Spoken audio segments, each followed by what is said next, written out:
তো একটু নারকেল দিয়ে দিলাম, গুড় দিয়ে দিলাম, ব্যাস। এখন অনেক সুন্দর হয়েছে, আর এটা খেতেও কিন্তু একদম দুর্দান্ত টেস্ট।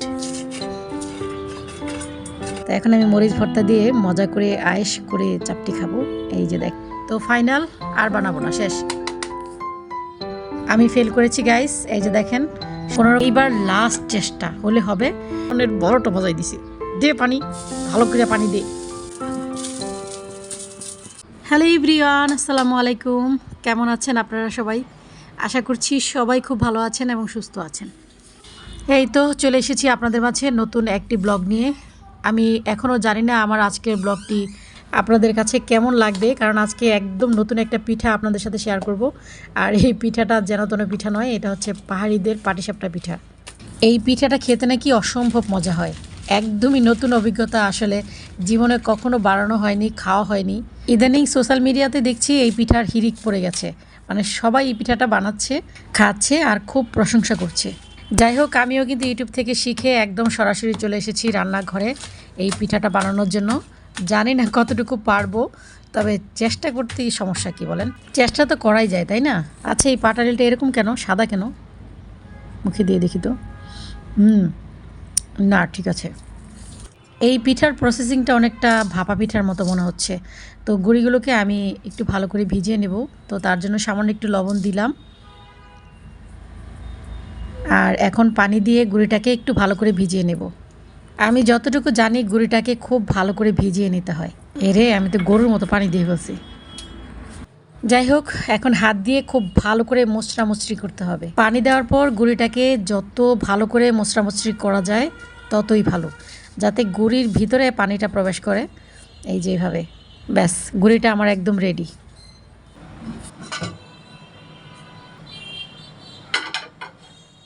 প্রথমে আমি চালনি দিয়ে ট্রাই করব। তো সামান্য একটু নিয়ে তারপর আগে দেখি কেমন হয়। অনেকে তো এভাবেই দেয়, আমি দেখেছি। তো যাই হোক, দেখি আমি পারি কিনা। এরে, পড়ার আগেই তো পুরো ছাই হয়ে যেতেছে। কি হইতেছে এগুলো? আল্লাহ, না, আবার নতুন করে ট্রাই করতে হবে। তো এখন আমি চামচ দিয়ে দিলাম, দেখি কেমন হয়। চেষ্টা করে যেতে হবে, যতক্ষণ পর্যন্ত না হবে ততক্ষণ পর্যন্ত চেষ্টা করে যেতে হবে। মানে এরে, একেবারেই তো খারাপ পরিস্থিতি দেখা যাচ্ছে।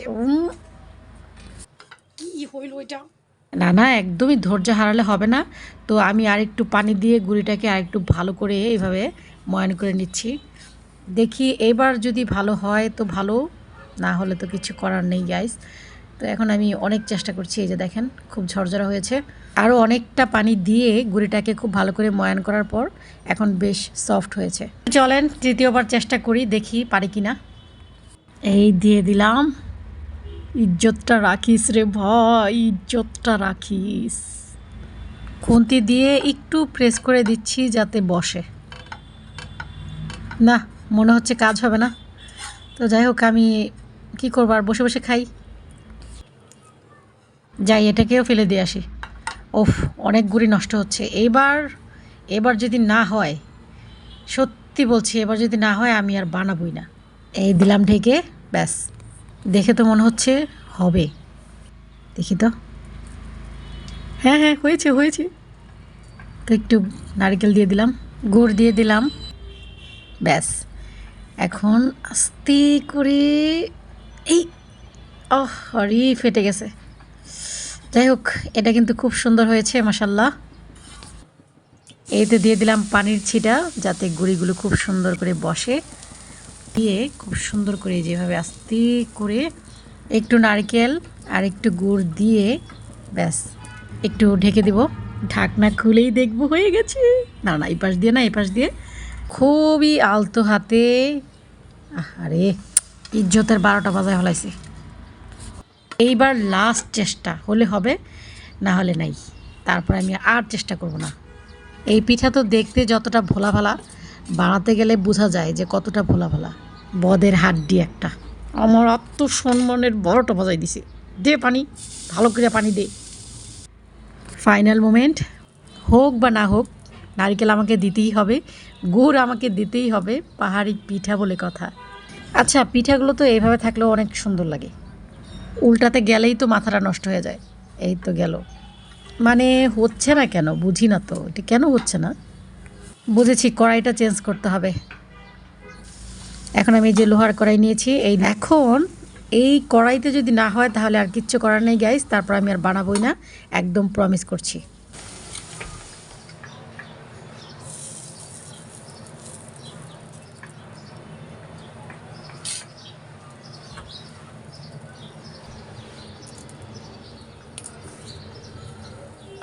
এই হচ্ছে হচ্ছে, বাহ, এটা একদম পুরো কুলি পিঠার মতো লাগছে।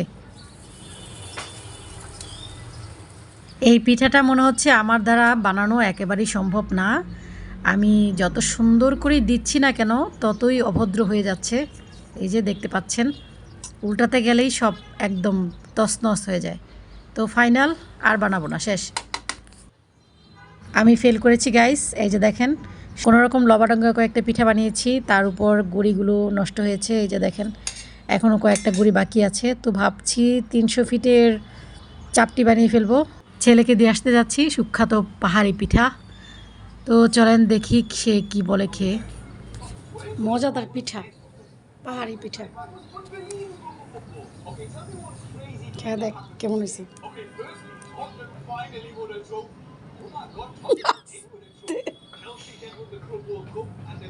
ওইটা যাইতেছে থেকে মজা আছে।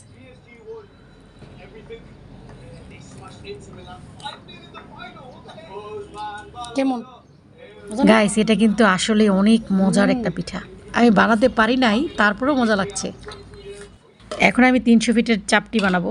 আশা করছি চাপটি পিঠাটা খুবই সুন্দর হবে ইনশাল্লাহ। 300 ফিটের চাপটি বানানোর জন্য কিন্তু সারা রাত ধরে চাল ভিজিয়ে রাখতে হয়। আর আমার যেহেতু গুঁড়ি করা আছে, তাই আমি এখন ব্লেন্ডারে দিয়ে এগুলোকে আরেকটু ম্যাশ করে নিব। একটু বেশিক্ষণ ভিজিয়ে রাখতে পারলে অবশ্য ভালো হতো। তো দিয়ে দিচ্ছি লবণ, হলুদের গুঁড়ো, তারপর দিয়ে দিব আমি একটা কাঁচামরিচ, পেঁয়াজ কুচি দিয়ে দিচ্ছি এখানে 4টার মতো, আর রসুন দিয়েছি 3টা রসুন, আমি মানে ছোটো রসুনগুলো দিয়েছি। এখন সামান্য একটু পানি দিয়ে ম্যাশ করব। ব্যাস হয়ে গেছে ম্যাশ করা। অনেকক্ষণ পর্যন্ত কিন্তু আমি ঘুরিয়ে ঘুরিয়ে ম্যাশ করেছি। তো এই যে দেখতেই পাচ্ছেন, খুব সুন্দর হয়েছে, সব কিছু একেবারে ভর্তা হয়ে গেছে। আমি চাইলে কিন্তু এখানে ধনেপাতা কুচিও দিয়ে দিতে পারতাম, খুব সুন্দর একটা ফ্লেভারের জন্য। লবাডঙ্গা পাহাড়ি পিঠার পিছনে এনার্জি খরচ করে ফেলেছি গাইস, সেই জন্য ধনেপাতা কুচি করতে পারলাম না। তো এই যে দেখতে পাচ্ছেন চাপটিটা কত সুন্দর করে আমি ছড়িয়ে দিচ্ছি। এই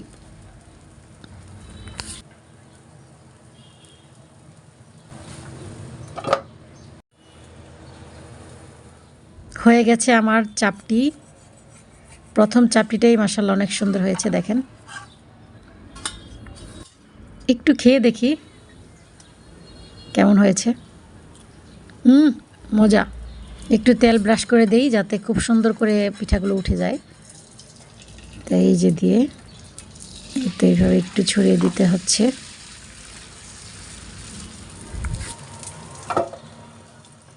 এই চাপটিটা আসলে কি যে মজা লাগে গাইস, এটা বলে বোঝাতে পারবো না। এটা খুবই মজার একটা চাপটি।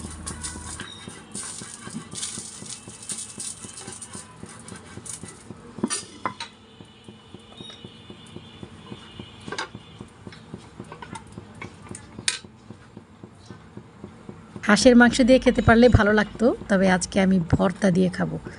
ভর্তা দিয়েও কিন্তু অনেক ভালো লাগে। কিছু কিছু খাবার আছে দেখবেন খুব সহজ করে বানানো যায়, আবার খেতেও অনেক সুস্বাদু লাগে। চাপটি কিন্তু তার মধ্যে অন্যতম আমার কাছে মনে হয়।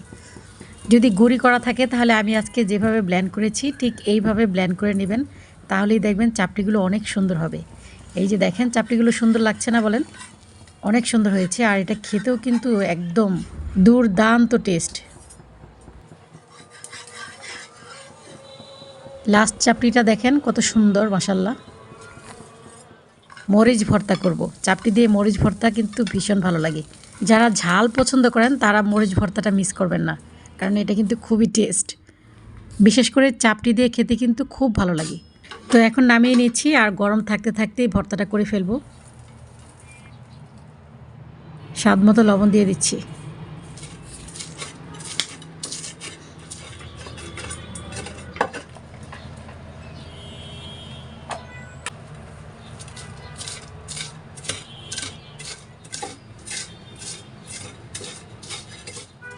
একটু সরিষার তেল দিয়ে দেব। সরিষার তেল দিলে ফ্লেভারটা যা ভালো আসে। যেখানে সরিষা ভাঙ্গায় আমরা কিন্তু সেখান থেকেই সরিষার তেল নিয়ে আসি। এই তেলের এত দাগ আর ফ্লেভারটা একদম অথেন্টিক।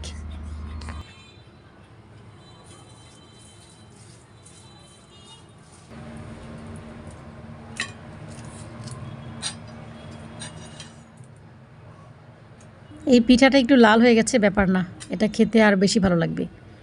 ও মাই গড, বেশি শক্ত হয়ে গেছে কারণ অনেকক্ষণ ধরে রেখে দিয়েছি, ঠান্ডা হয়ে গেছে। চাপটি গরম গরম খেতে হয়।